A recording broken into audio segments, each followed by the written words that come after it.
Assalamualaikum warahmatullahi wabarakatuh. Selamat pagi dan salam sejahtera bagi kita semua. Perkenalkan, saya Safira Nani Alia dengan Undang 435/451. Pada kesempatan kali ini, saya akan mempresentasikan artikel yang berjudul Membangun Generasi Muda yang Berkarakter Cerdas Melalui Pendidikan Karakter Berkelanjutan. Jadi, artikel ini membahas pentingnya pendidikan karakter dalam membentuk generasi muda yang tidak hanya cerdas secara intelektual, tetapi juga memiliki moral, etika, dan tanggung jawab sosial yang baik sehingga mampu mendukung tercapainya tujuan pembangunan berkelanjutan.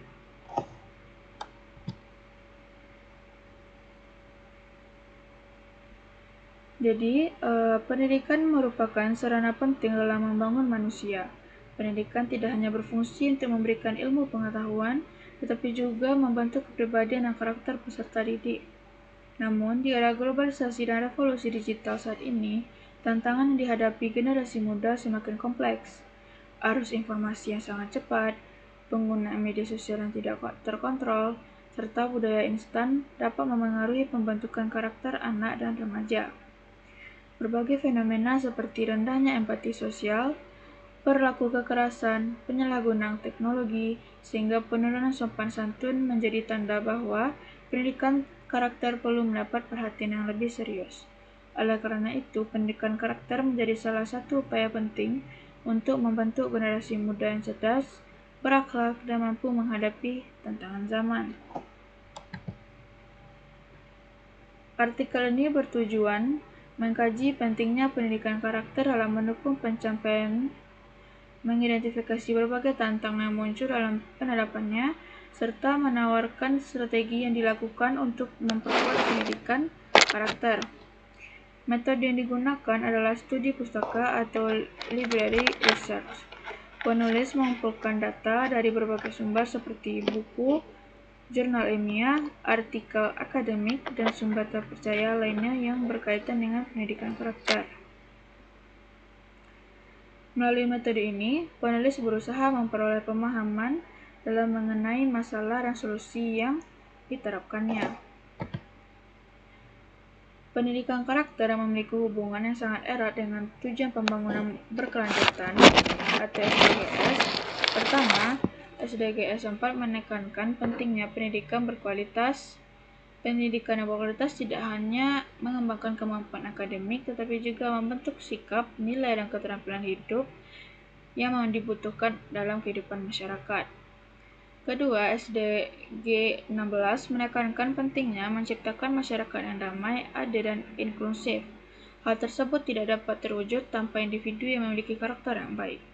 Dengan demikian, karakter generasi muda diharapkan mampu menghargai perbedaan, memiliki rasa tanggung jawab, serta berpartisipasi aktif dalam pembangunan bangsa.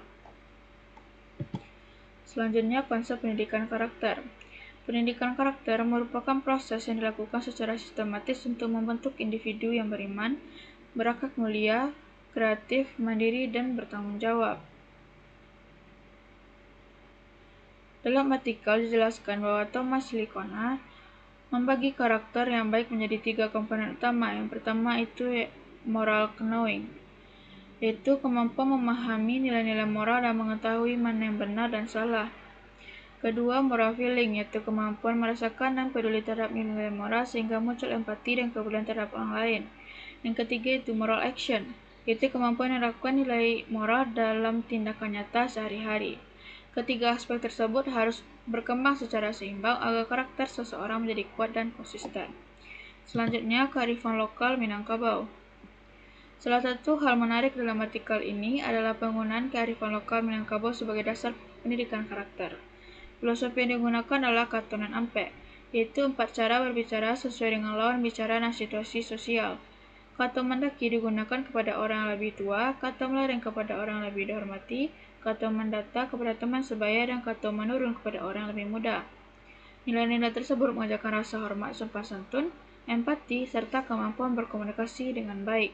Selain menjaga budaya lokal, nilai-nilai ini juga relevan dengan bertujuan pendidikan karakter dan sejalan dengan nilai-nilai SDGs. Selanjutnya itu tantangan dan strategi penguatan. Artikel menjelaskan bahwa terdapat beberapa tantangan utama dalam pendidikan karakter di era digital. Yang pertama itu penggunaan media sosial yang tidak terkontrol. Yang kedua, masih rendahnya literasi digital. Yang ketiga, berkurangnya waktu interaksi antara orang tua dan anak karena kesibukan pekerjaan. Selain itu, sekolah terkadang lebih fokus pada pencapaian akademik dibanding pembentukan karakter.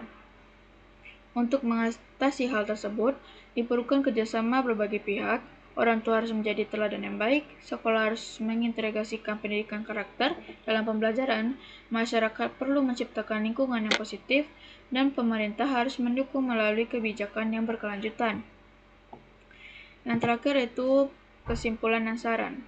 Sebagai kesimpulan, pendidikan karakter merupakan bagian penting dalam mewujudkan tujuan pembangunan berkelanjutan, terutama SDG 4 tentang pendidikan berkualitas dan SDG 16 tentang perdamaian dan keadilan. Kearifan lokal seperti filosofi kata Nanampe dapat menjadi fondasi yang kuat dalam membentuk karakter generasi muda yang berakhlak dan berbudaya.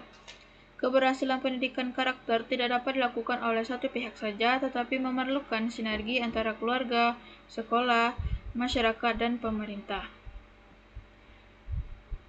Baik, sekian materi yang dapat saya sampaikan.